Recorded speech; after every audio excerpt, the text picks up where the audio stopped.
¿Qué tal? Bienvenidos. Tenemos hoy el honor de compartir este espacio con nuestro compañero, colega, comunicador de ciencia, Sergio de Régules, que recientemente, hace apenas unos poquitos días, acaba de ser galardonado con el Premio Nacional de Divulgación de la Ciencia correspondiente a este año 2019, y tenemos la suerte de compartir este espacio con él el día de hoy para que nos platique todo lo que tiene que ver con el premio, con su formación, con su carrera y con lo que hace que se le reconozca con esta distinción tan alta.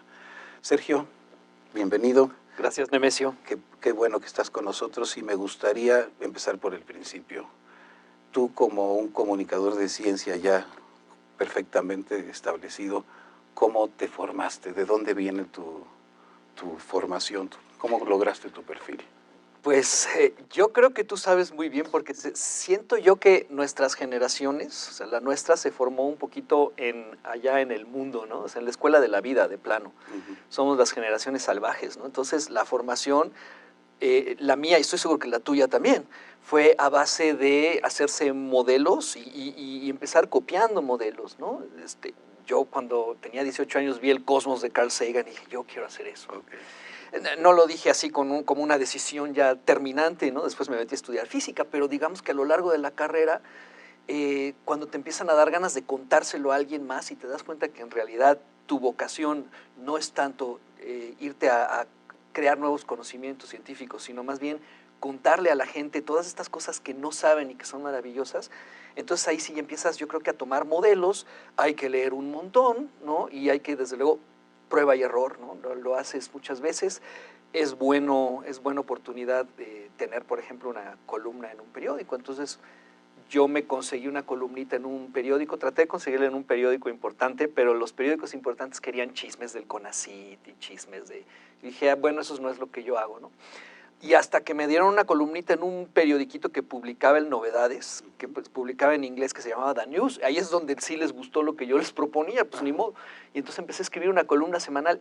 Y eso es buenísimo porque te obliga a, número uno, tienes poco espacio, entonces te obliga a resumir y te obliga a estar cada semana buscando un tema para hacer algo, y además, desde luego, te obliga a convencer al público de que te lea, ¿no? A ser seductor, digamos. Y no escribir Estamos hablando, ¿qué edad tenías en ese momento?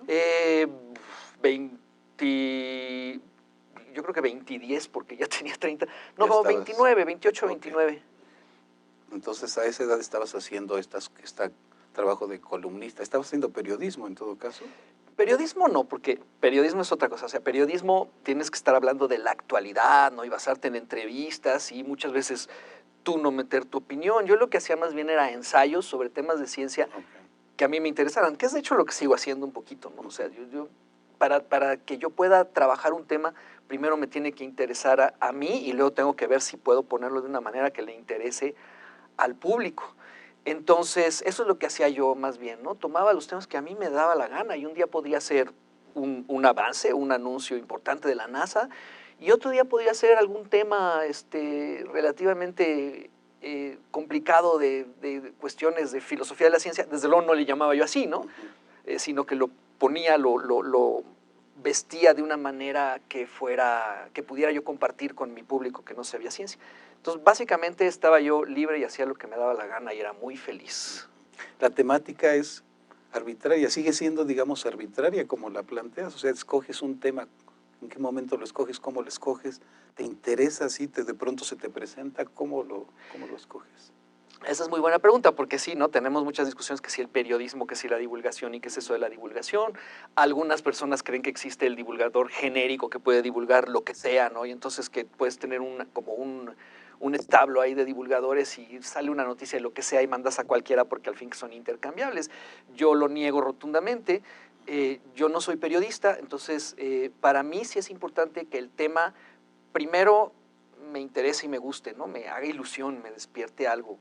Y luego, por supuesto, tengo que saber algo de ese tema, aunque ya está implícito en el que me interese y me guste, ¿no? Claro. Tengo que saber suficiente para poder decir algo significativo sobre ese tema sin estar engañando al respetable, ¿no?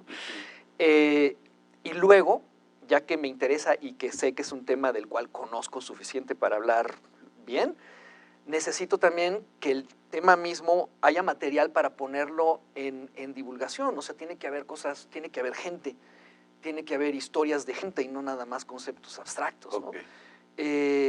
Y porque es muy difícil, si no puedes hablar de personas concretas, es muy difícil ponerlo de una manera que sea un placer leerlo, que para mí es fundamental, ¿no? Que la lectura sea primero un placer, ¿no? Ahonda sobre esto porque es muy característico de tu trabajo la idea del placer. O sea, la pregunta es tú, ¿para qué haces los productos de divulgación o de comunicación que haces? ¿Qué reacción estás buscando en tus lectores, en los usuarios de esos productos? Sí, bueno, esa es otra discusión, ¿no? ¿Por qué lo haces? Y unos lo hacen para salvar a la gente de pensar cosas raras, otros lo hacen para que haya para la ciencia un montón de lana. Qué bueno, yo siento que es como demasiado, quizá demasiado ambicioso y entonces mi intención siempre ha sido, pues primero interesarlos, divertirlos y maravillarlos y si se puede hacerlos reír, llorar, enfurecerse y todas esas cosas, todavía mejor, ahora no siempre se puede. Entonces, lo primero es que la lectura sea un deleite, ¿no? Número uno. Y automáticamente va a venir el que se aprenden cosas y hasta el apoyo a la ciencia. Yo siento que eso viene automáticamente después. Entonces, para mí la intención es compartir algo que a mí me gusta. Y yo quiero mostrar por qué me gusta sin obligar a nadie a que me crea. Que esa es otra muy importante, ¿no? No bulear al respetable, decirle, mira qué cosa tan divertida, padre, interesante, a mí me lo parece por esto, por esto, por esto, ¿qué opinas? ¿No? Y siento que automáticamente después va a venir el asunto de si apoyan las ciencias, si le creen a las ciencias, y etcétera, ¿no? Si se generan vocaciones. Si se generan vocaciones, claro, ¿no? Eso, y me consta que ha funcionado, digo, me consta anecdóticamente, ¿no? No ha faltado que a lo largo de los ya un buen número de años llegue alguien y me diga, oye, tú escribiste tal libro, pues fíjate que lo leí de chiquito y por eso estudié B, ¿no? Generalmente B es una ciencia, no me dicen estudié B, química, para ser banquero, ¿no? Okay. Es una ciencia. Entonces, siento que es una finalidad no menos ambiciosa, no es por menos ambiciosa, sino por menos ilusa, digo yo. Pues me conformo con interesar, entretener, divertir, que lo lean junto a la alberca. Y lo demás puede que venga solito, con buena suerte. Entonces te preocupas mucho por la parte de la escritura, digamos, ¿no? O sea, yo supongo que tu trabajo como comunicador tiene mucha reflexión y mucha atención al manejo del lenguaje, ¿no? Importantísimo. Y creo que desde el principio, por supuesto, he ido refinando las técnicas y los asuntos que me preocupan acerca de la escritura, pero siempre pensé que esto tenía que ser, en el mejor de los casos, literatura cuyo tema es la ciencia. Entonces, hay que ir imitando no solo a los divulgadores reconocidos con un buen estilo literario, sino hay que leer un montón de literatura y ver cómo le hacen. Para mí ha sido una preocupación constante desde siempre, ¿no? Estar viendo más bien, más que cómo le hacen los científicos para comunicarse entre sí, cómo le hacen los escritores literarios para decir las cosas como las dicen, ¿no? Yo siento que los escritores literarios son los que han llevado la expresión por la palabra escrita hasta niveles de arma de destrucción masiva, ¿no? Que lo tienen tan afinado ya a lo largo de los siglos que pueden decir, expresar un montón de cosas, no solo decir y explicar significados, sino además expresar emociones y relaciones complejas entre conceptos y personas con muy pocas palabras, haciendo uso de todas las técnicas literarias que van mucho más allá de tener buena ortografía y buena letra, ¿no? Okay. A propósito de eso que mencionas, las técnicas literarias y lo que has observado en ti mismo en términos de evolución de este manejo de la escritura, ¿qué ves? O sea, ¿qué logras ver dentro de tu propio trabajo que hayas logrado para mejorar tu escritura? ¿Cómo se ha refinado tu escritura? Deja ver si lo puedo decir. Al principio, de hecho, mi primera columna en el News era la explicación de la paradoja de Olbers, que no importa mucho que sea. Era pues un fenómeno bien conocido por los científicos, interesante. Te explica por qué la noche es negra, que va más allá de pues, porque no hay sol, es interesantón. Pero era la explicación simple y llana y monda y lironda de un fenómeno. muy pronto, pero creo que sobre todo a lo largo de los años, me di cuenta que la divulgación no tiene por qué ser simplemente la explicación de conceptos y de fenómenos científicos, ni una cosa que se apegue a los programas escolares, que se me hace que es así como lo peorcito que puede uno hacer, ¿no? El museo dividido en física, química, etcétera, ¿no? Laboratorios. Laboratorios, etcétera, etcétera, ¿no? Sino que más bien hay que hablar de todo lo que tenga que ver con la cultura científica, y esos no son solo los resultados, es mucho más interesante cómo se llega a esos resultados, quién, qué tipo de gente, a qué tipo de vicisitudes se enfrentan quienes llegan a esos resultados, en qué instituciones trabajan, y entonces eso lo convierte en una historia. Ya deja tú de cosas abstractas, sino de una historia humana, de gente, y entonces ahí te encuentras grandes historias de personas que aspiran o buscan ciertas cosas, se topan con ciertos obstáculos que a veces vienen del prójimo y a veces vienen de las instituciones, y lo superan o no lo superan. También una cosa muy importante que me di cuenta que funcionaba muy bien, más o menos pronto en mi carrera, es también puedes hablar de fracasos, y te dice mucho sobre cómo funciona la ciencia cuando hablas de las cosas que no jalaron, ¿no? Y no solo estás hablando de los grandes avances y cómo la ciencia va progresando hacia la verdad absoluta. Entonces siento que en eso sí cambié desde mi idea al principio de explicar cositas hasta la idea de mostrar cómo opera la ciencia usando todos los niveles, los de la gente, los de las instituciones y los de los conceptos, los experimentos, quién pone la lana, etcétera, ¿no? Pues eso en cuanto al manejo de los contenidos que fuiste integrando para construir tu estilo, digamos. Y en cuanto a la parte de la literatura, porque esto me habla de los contenidos, las fuentes a las que fuiste a tomar información. Pero en cuanto al progreso, a la evolución de esto que mencionas que es muy importante, o sea, hay que llevarlo hacia la literatura, ¿te das cuenta de cómo ha evolucionado tu trabajo? Sí, creo que cada vez tengo más claro, nunca muy, muy claro, pero cada vez más claro qué quiero decir yo cuando digo esto es literario. Digo, tiene sus asegúnes, pero básicamente es, tienes que, de preferencia, decir las cosas en términos de historias y narraciones de gente, como yo he estado diciendo, y la otra es aprovechar las maravillas del lenguaje figurado, de las metáforas y de las imágenes, que si bien en secundaria nos enseñan, como nos las enseñan, uno diría esto es una tarugada que no sirve para nada y es nada más para hacerse el cursi. La verdad es que ya que la sabes usar bien, te das cuenta de que una metáfora vale más que 1000 palabras no metafóricas. Y quisiera ponerte un ejemplo que me gusta dar en mis cursos de escribir porque es genial. La metáfora, ya he llegado a verla como una manera de hackearle la mente al público. Porque, por ejemplo, si yo te digo, mi amiga Livia, a quien por cierto conoces, se ríe muy fuerte. Pues es una frase sin ningún chiste, te da información factual, real sobre Livia, pero se te va a olvidar al rato. En cambio, si te digo, la risa de mi amiga Livia se mide en grados Richter, es una cosa muy distinta. Son casi el mismo número de palabras, sin embargo, dije una cosa mucho más expresiva. Y además esa frase hizo una cosa muy interesante en tu cerebro. Te obligó a conectar conceptos que normalmente no se conectan. O sea, te obligó a hacer una relación poética entre dos conceptos. Entonces tu cerebro siguió en muy breves instantes la siguiente trayectoria. Risa y grados Richter, ¿qué tienen que ver? ¿Qué son los grados Richter? Pues sirven para medir la intensidad, la magnitud de temblores. ¿Y la risa qué es? Pues es un ruido muy fuerte y los ruidos fuertes sacuden las cosas. Entonces lo que estoy diciendo básicamente es que la risa de Livia sacude las cosas como si fuera un terremoto. Si lo decimos así, por supuesto, le das en la torre absolutamente. Pero como yo nada más hice la sugerencia y la dejé para que tu cerebro la conectara, entonces, en el momento en que tú te das cuenta es como un pequeño momentito eureka para ti de descubrimiento, como cuando entiendes un chiste, como cuando resuelves un problema. Y entonces ya te hice entender mucho más con menos palabras y además te di una descarguita ahí de alguna sustancia agradable. Agradable, exactamente. Entonces, para mí eso es que sea literario, ¿no? El que lo cuentes aprovechando estas técnicas de alta cocina del lenguaje literario. Y a propósito de esto de la literatura, platícanos, estuviste en una estancia en un castillo en Italia haciendo cosas de literatura, o sea, a propósito de esto, ¿no? O sea, me interesa mucho la parte del desarrollo de la escritura y lo literario en la comunicación de la ciencia. ¿Cómo fuiste a dar ahí? ¿Qué salió? ¿Qué salió? ¿Hubo algún Error administrativo, error? seguro.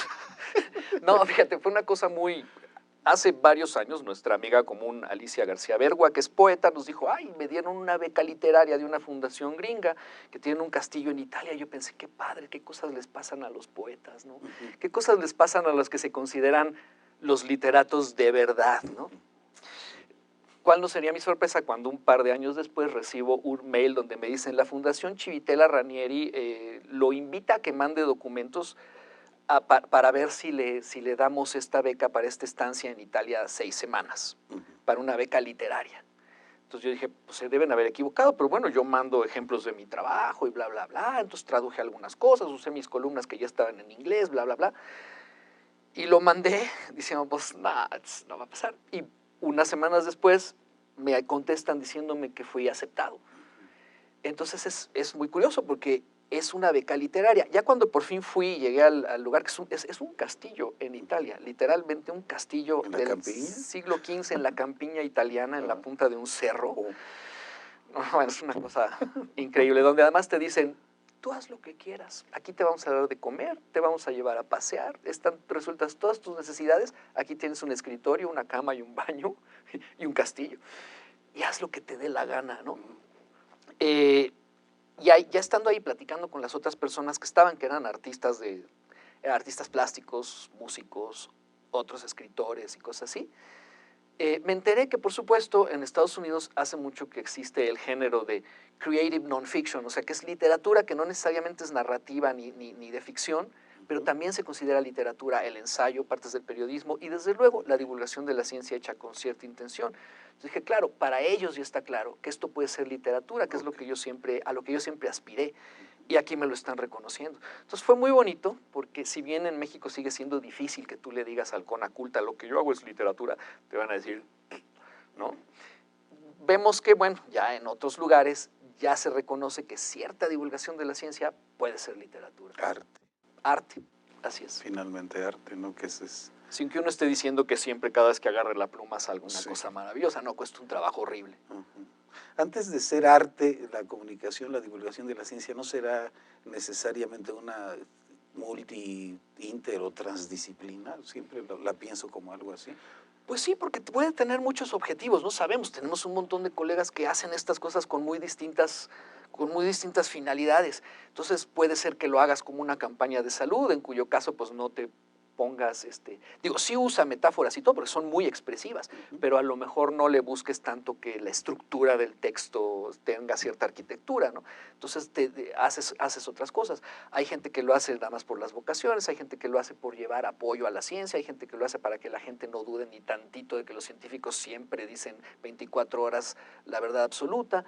Entonces, hay muchas finalidades para hacer esto y por supuesto, pues ahí tienes que meter más habilidades comunicativas que no solo pasan por la literatura, sino por un montón de cosas que tú conoces mejor que yo. Muy bien. Y ya nos has dicho algunas cosas sobre tus elementos para proceder, ¿no? Ahora es un análisis un poquito más seco. ¿Y cómo te sientas a hacer divulgación o comunicación de la ciencia? Dices, ya más o menos nos platicaste cómo escoges un tema, cómo procedes. Me da la impresión de que puedes trabajar simultáneamente en varias cosas, como mucha gente tiene que hacerlo, pero revélanos un poco cómo se sienta Sergio de Régules a decir, estoy sentando a hacer divulgación, estoy comunicando. Pues, la vida cotidiana te obliga a hacer cosas a la vez, pero para mí no es el ideal, me cuesta un trabajo horrible, yo no soy malabarista. Entonces, por eso estuve tan feliz en el castillo, porque ahí tenía una finalidad, que es terminar un libro, que se acabó llamando Cielo Sangriento, y nada más hice eso. Pero, por ejemplo, ahora, ¿no? Que estamos, tengo que escribir algo para ¿cómo ves? Si tengo que escoger de cero, pues primero empiezo así a leer, como empiezas a buscar un poquito con una mancha de tinta que se empieza a esparcir en todas direcciones, ¿no? a ver qué encuentro, hasta en libros de literatura, no puedo ponerme a leer una novela, puedo ponerme a leer Nature y Science y las revistas científicas, las noticias, a ver qué hay, ¿no? En espera de que algo enganche. Eso sí, no tengo ni idea de qué voy a hacer, ¿no? Ok. Una vez que ya tengo el tema, como por ejemplo, tengo que escribir uno para cómo ves, ya quedamos que sobre un artículo muy interesante que salió acerca de ciertos depósitos de rocas en Estados Unidos que revelan qué pasó el meritito día que que impactó el asteroide En en Chicxulub. Chicxulub. Cosas que sucedieron que no puede ser más que sucedieron ese mero día. Entonces ya tengo ese tema. Entonces lo que necesito ahora es, desde luego, sacar toda la información que pueda, desde textos ya divulgativos hasta el artículo original. Y para mí es muy importante que haya artículo original, o sea, que no sea, si se trata de una investigación, que sea una investigación bien publicada y no algo que va a ser en el futuro. Esas promesas no me interesan. Entonces, si hay un artículo, pues trato de leerlo a ver hasta dónde entiendo. Puede que no entienda yo todo, pero algo entenderé. Si llegara yo a no entender nada, abandono el tema, desde luego. Okay. ¿No? Entonces busco todo lo que pueda haber al respecto y lo empiezo a leer, tomando notas. También todavía a lo mejor sin saber para dónde voy, ¿no? Eso me lo irá diciendo conforme se vaya decantando lo que ocurra en las notas. Y ya después, van a hacer el cuento largo y muy en general, pues lo que tengo que hacer es dejar, pensar, reflexionar mucho sobre el tema para ir encontrando justo esas metáforas, esas relaciones con el resto de la existencia y el resto de la cultura que hacen que sean interesantes las cosas, simbolismos, cosas que pueden hacer el texto más memorable. Y ya después empiezo a escribir, pero no sé cómo le hagas tú, y me encantaría que también nos dijeras, pero yo escribo así como por islas, ¿no? Empieza a salir. No empiezo desde el principio y llego hasta el final. No. Acá. A veces empiezo desde el principio y luego acá, y luego esta se borra, y se empieza a revolver hasta que va cuajando poco a poco y va emergiendo de la bruma una forma más o menos bien definida, ¿no?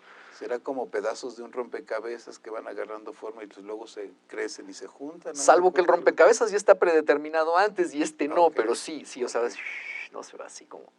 Y lo agarra consistencia y entonces ya le empiezas a dar solito agarra esa forma y tú le empiezas a esculpir ya con más precisión.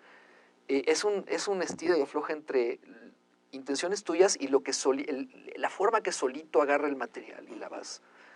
Es muy raro, es muy extraño decirlo, ¿no? Pues, y eso te ocurre, digamos, sabemos que, bueno, fundamentalmente eres un experto en el manejo de las palabras, pero hay muchos medios, ¿no? Y hay palabras para diferentes medios.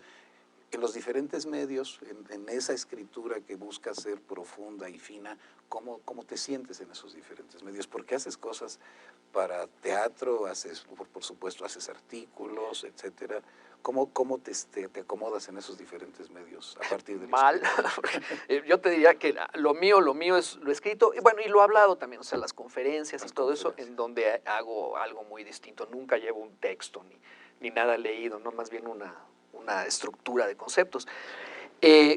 Cuando tengo que hacer, por ejemplo, radio, no he logrado hacer lo que a mí me gustaría un día hacer, que es armar una cosa así de bien estructurada como platiqué que hago con los artículos y los libros, pero sonoramente y aprovechando todas las herramientas de la transmisión de información por medio de sonidos, que desde luego va mucho más allá de las palabras. Exacto. Leídas, escritas, improvisadas, ¿no? Entonces me acomodo más bien mal con los otros medios. Con otros medios, ¿no? Pero sé que te gusta mucho el teatro, por ejemplo, y que has tenido interesantes experiencias en eso, ¿no? Me gusta mucho el teatro y siento que es un poquito también... esto deriva del asunto de la divulgación como literatura, ¿no? Okay. Y lo he venido reflexionando también, sobre todo con Eduardo Castañeda, que es un dramaturgo, actor reconocido. Ahora, cuando empezamos, ninguno de los dos éramos muy reconocidos. Y es bonito porque junto con otras personas en distintos lugares del mundo siento que llegamos a las mismas conclusiones, y es que si el teatro ha de ser de ciencia, entonces no debe privilegiarse ni la ciencia ni el teatro, tienen que estar como iguales. Muchas veces lo que pasa en el teatro de ciencia es que la ciencia subordina al teatro y lo instrumentaliza, y entonces deja de ser teatro. ¿Cómo le hacemos para que de veras sea teatro? Y lo que hemos descubierto es, bueno, si no puedes transmitir, no puedes explicar grandes conceptos científicos. El teatro de ciencia no puede ser para explicarte las 3 leyes de Newton o las leyes de la termodinámica, a menos que te las puedas arreglar para que eso sea debido a muerte para los personajes. Y no nada más que de repente pares la acción y digas, amiguito, la tercera ley de Newton dice Sí. que, ¿no? Entonces es muy importante que si todo lo científico que vaya a entrar ahí tiene que ser fundamental en la trama, tiene que ser debido a muerte para los personajes. Si es aparte y corta la acción, como tantas veces en el teatro didáctico, entonces ya deja de ser teatro y ya deja de funcionar. Durante mucho tiempo estuve como elaborando unas escenas acerca de Kepler, que es un personaje que a mí me encanta, Johannes Kepler, y durante muchos años saqué unas cuantas escenitas que estaban bien. Alguna vez publiqué una, otra vez una compañía de teatro de Eduardo puso un pedacito de una de mis escenas, nunca llegó a haber obra, y luego ahora recientemente me la ganó, creo que Juan Villoro, porque es una obra muy bonita sobre Tycho y Kepler, entonces el tema ya se acabó. Se acabó para mí, desde luego, pues yo no me iba a poner a competir tampoco. ¿No? Pero lo que sí es que he participado en una obra de teatro de Eduardo Castañeda. Como actor. Como, bueno, actor. Sí, como actor, digamos, Ajá. con todas sus comillas, en la que no se explica ningún concepto científico, no se para la acción para decirte las 3 leyes de Newton, donde la ciencia entra de una manera súper bonita y es en la personalidad del científico que ponen ahí. Entonces, es una forma muy interesante de hacerlo. Hay otras, desde luego. Hay las obras famosas como Copenhague, de Michael Frayn, ¿no? Que es una obra sobre personajes científicos reales y en donde no solo tiene que ver con las relaciones personales entre ellos, pero también con la ciencia que estaban haciendo cuando tuvieron esas relaciones personales entre ellos. Entonces es una obra donde se conjunta muy bien lo científico, lo personal y lo dramático. Y hay un montón de ejemplos más. Entonces, sí, esa es una parte que me interesa. Siento que no soy yo el que va a escribir esa obra, pero por lo menos discutir cómo se le puede hacer para hacer mejor teatro de ciencia.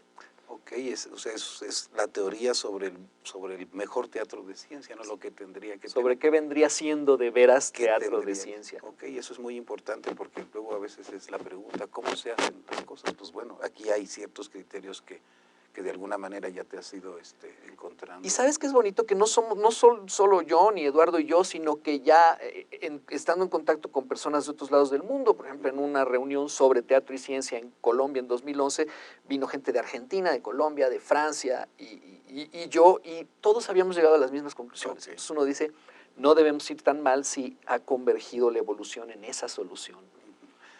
En este sentido, muchas veces nos quejamos sobre la lentísima evolución de la divulgación de la ciencia, pero parece ser que, ¿cómo ves cómo está funcionando en la actualidad?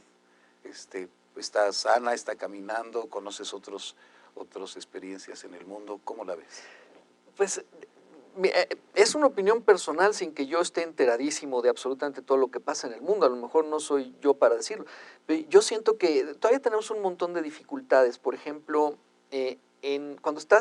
cuando eres divulgador y estás en una universidad, tienes el problema de que la divulgación tiene mala prensa entre los investigadores científicos, básicamente porque no saben realmente qué hacemos los que nos dedicamos seriamente a la divulgación.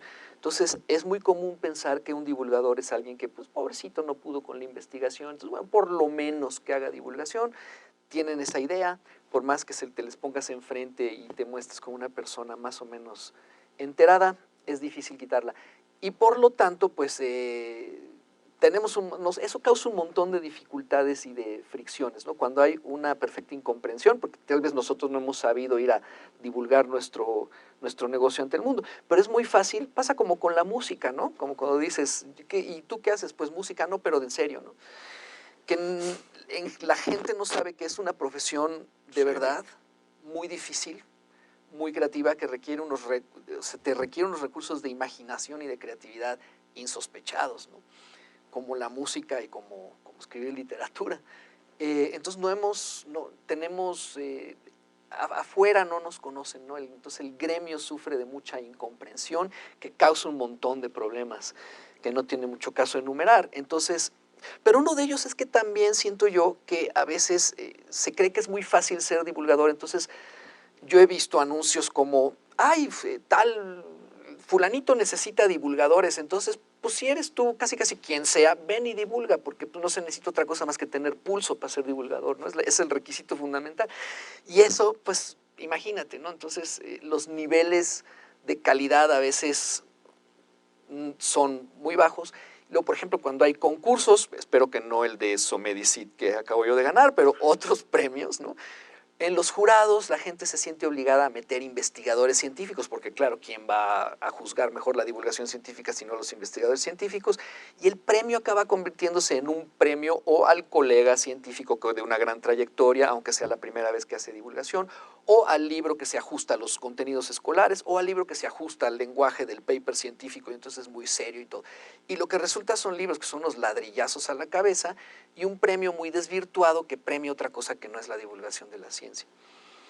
Sergio, muchas gracias por el momento, ya seguramente te invitaremos nuevamente, pero por lo pronto muchas gracias por esta información que nos has dado. Los saludamos y espero que esto les sea de gran utilidad. Hasta luego.